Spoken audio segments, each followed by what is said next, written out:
علیہ السلام نے اپنا لعاب دہن شہادت والی انگلی کو لگا کر ابو بکر کی ایڑی پر لگایا. عرض کرتے ہیں حضور ایسے لگتا ہے جیسے کبھی اس میں تکلیف ہی نہیں. سبحان اللہ. یہ میرے محبوب کے لعاب دہن کا معجزہ ہے. اگر میں حضور کے لعاب دہن کے معجزات سناؤں یہ جمعے کا سارا ٹائم ختم ہو جائے گا. علی کی آنکھوں پہ لگے تو وہ آنکھیں ٹھیک ہو جائیں. جابر کی ہڈیاں میں پڑے 3 آدمیوں کا کھانا 1400 آدمی کھا جائیں. ویر روحا کڑوا کنواں ہے. حضور علیہ السلام اپنا لعاب دہن اس میں پھینکے تو کڑوا کنواں اسی وقت میٹھا ہو جائے. حضور تو وہاں محفوظ ہو گئے اور برادری وہاں پیٹ سے آپا کر رہی ہے, ایک دوسرے کو مار رہے ہیں. تم میرے قریب نہ ہونا, میرے ساتھ نہ لگنا. ایک آدمی قریب سے گزرا, اس نے کہا بھی تم کھڑے ہو. حضور کے گھر کا محاصرہ کر کے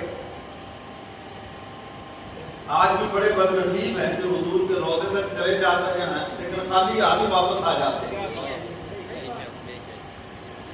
یہ کوئی آج کی بات نہیں, پرانی بات ہے. حضور کے دروازے پہ کھڑے ہیں لیکن محروم ہیں. آج بھی حضور کے دروازے تک جا رہے ہیں, مسجد نبی کے امام کے پیچھے نماز نہیں پڑھتے. بیت اللہ کے اندر اس امام کے پیچھے نماز نہیں پڑھتے. تمہاری مسجد میں امام وہ ہو جو تمہیں پسند, تمہاری انتظامیہ کو پسند. تمہارے گاؤں میں, تمہارے محلے میں, شہر میں وہ امام ہوگا جو تمہیں پسند ہے. اور مکہ اور مدینہ بیت اللہ میں مسجد نبی میں امام وہ ہوگا جو اللہ کو پسند ہے, اس کے محبوب کو پسند ہے. محروم آ جاتے ہیں, محروم.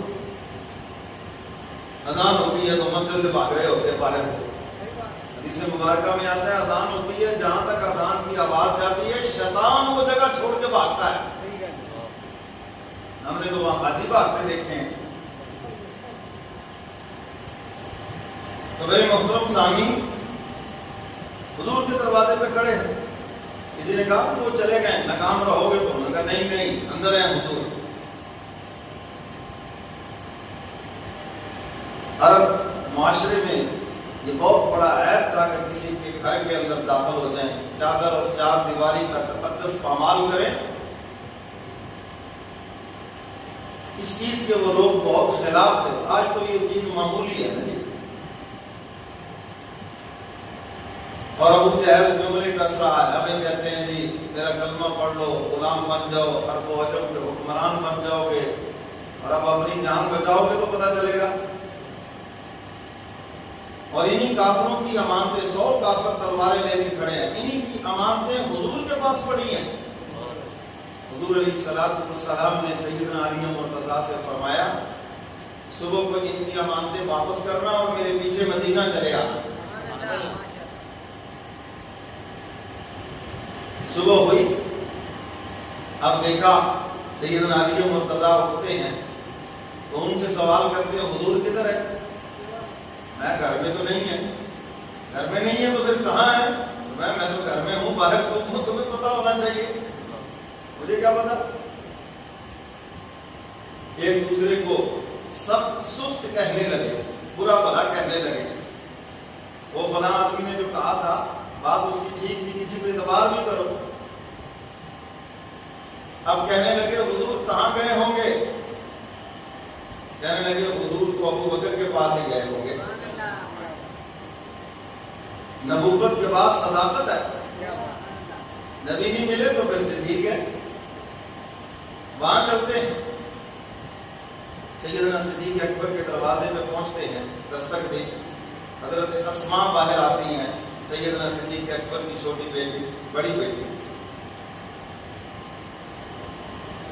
ابو جہل نے پوچھا کہ اسماء حضور کہاں ہیں, آپ کے ابو بکر کہاں ہیں؟ فرماتی ہیں اب مجھے پتا ہے کہاں ہے. اگر جھوٹ بولتی ہوں باپ کی صداقت پہ حرف آتا ہے, اور اگر سچ بولتی ہوں تو ابا کی اور حضور کی جان خطرے میں ہے. فرمانے لگی کہ مجھے علم ہے مگر میں نے بتانا نہیں ہے, نہیں بتاؤں گی. روایات میں آتا ہے ابو جہل نے منہ پہ تھپڑ مارا، یہ کان کی بالی رخسار کے اندر، رخسار کو زخمی کیا اور گر گئی زمین پہ۔ حضور علیہ السلام کو جب رات کو اطلاع ملی، حضور نے اس وقت فرمایا تھا ابو بکر صرف تو ہی قربان نہیں، تیرا تو سارا گھرانہ ہی قربان ہے۔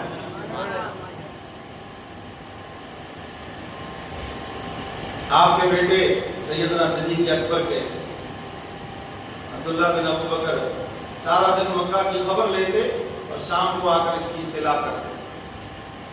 اب ابو جہل نے کھوجی اکٹھے کیے، کھوجی اس زمانے میں خیر کتوں کا رواج نہیں تھا، ورنہ شاید وہ بھی بلا دیے جاتے۔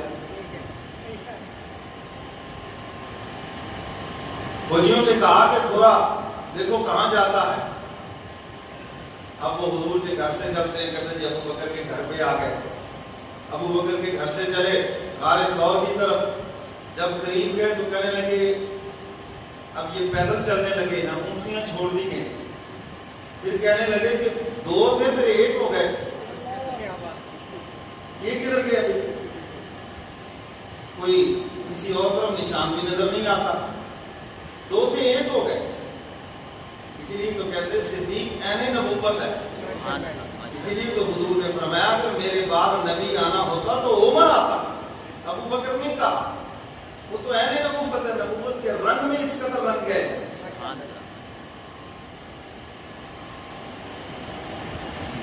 کہنے لگے جی یہاں سے ایک ہو گئے، اب چلتے چلتے پورا قافلہ ساتھ ہے، غار ثور کے پاس پہنچ گئے۔